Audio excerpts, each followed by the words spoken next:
shine so bright, you might go blind, blind, blind. When I walk through, they close, they blind. Assalamualaikum warahmatullahi wabarakatuh. First of all, let me introduce myself. My name is Adis Veronica, and you can call me Adis. And student ID number is 088. In this video, I will explain a little about a simple present tense.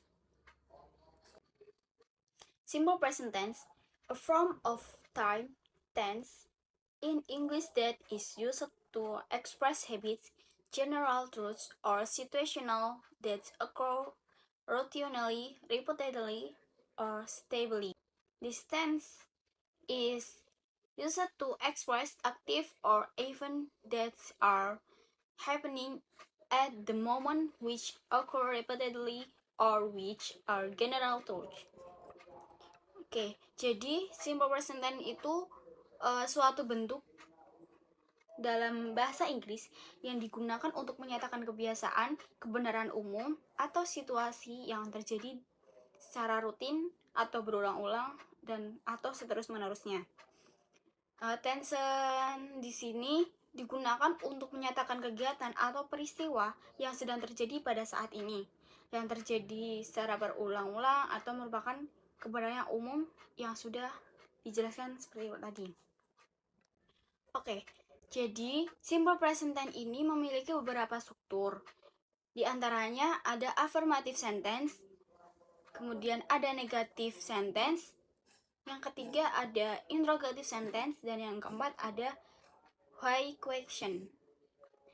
Yang pertama ini adalah affirmative sentence. Affirmative sentence are statements that express a fact of idea, usually in a positive or affirmative manner. For example, the sun is shining, or she is happy. And then,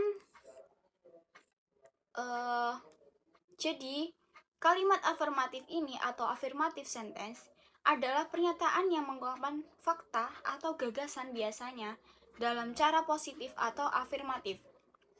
Misalnya, the sun is shining atau matahari yang bersinar. Bisa juga dengan she is happy, dengan arti dia bahagia. Di sini, affirmative sentence memiliki gabungan dari subjek, kemudian diikuti dengan verb, lalu diikuti dengan objek. Dengan seperti contoh, she reads book every day.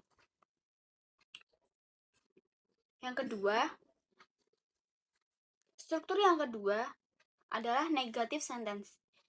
Negative sentence is a statement that negative a factor of or idea. For example, the sun is not shining, or she is not happy. Or the typical include words like not, no, or negative contracts such as isn't or done. Jadi, kalimat negatif atau pernyataan yang menyangkal fakta atau gagasan dengan misal yang sudah disebutkan, the sun is not shining, matahari tidak bersinar. Jadi, mereka biasanya meletakkan kata-kata seperti tidak atau not, no, itu menjadi kata dari gabungan yang memiliki negative sentence, yaitu subjek diikuti dengan auxiliary verb or do or does, dan diikuti dengan not, kemudian verb, dan objek.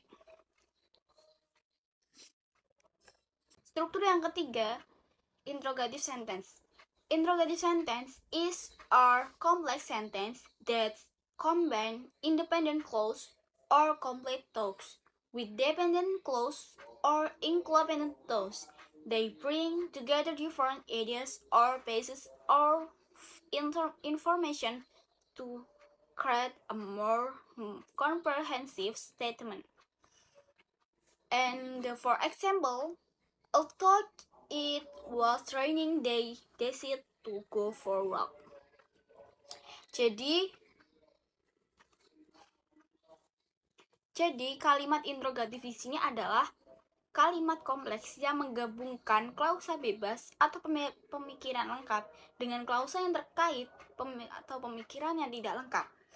Mereka menyatukan berbagai ide atau informasi untuk menciptakan pernyataan yang lebih komprehensif. Dengan misalnya, di sini dengan contoh, although it was raining, they decided to go for a walk.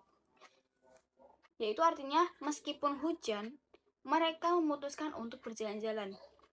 Karena di sini interrogative sentence memiliki gabungan dengan auxiliary verb yang diikuti dengan subjek, kemudian verb, lalu diikuti dengan objek.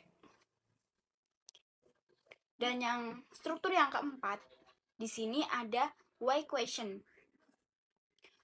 Why question is our question that's typical, begin with words like who, what, where, when, why, or how. These words are used to gather specific information about a subject, event, or action. For example, who is coming to the party? Or where did you go last weekend?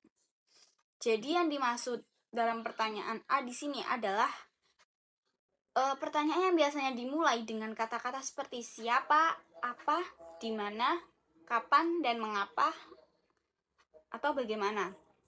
Nah, kata-kata ini menggunakan kata-kata ini digunakan untuk mengumpulkan informasi spesifik tentang suatu objek, peristiwa, atau tindakan. For example, who is coming to the party? Atau dengan artinya itu adalah siapa yang datang ke pesta. Dan contoh lain seperti where did you go last weekend? Yaitu kemana kamu pergi akhir pekan kemarin. Jadi dalam why question ini menggunakan kalimat tanda tanya di akhir. Nah, why question ini memiliki gabungan dari why word diikuti dengan auxiliary verb dan kemudian subjek lalu diikuti dengan objek.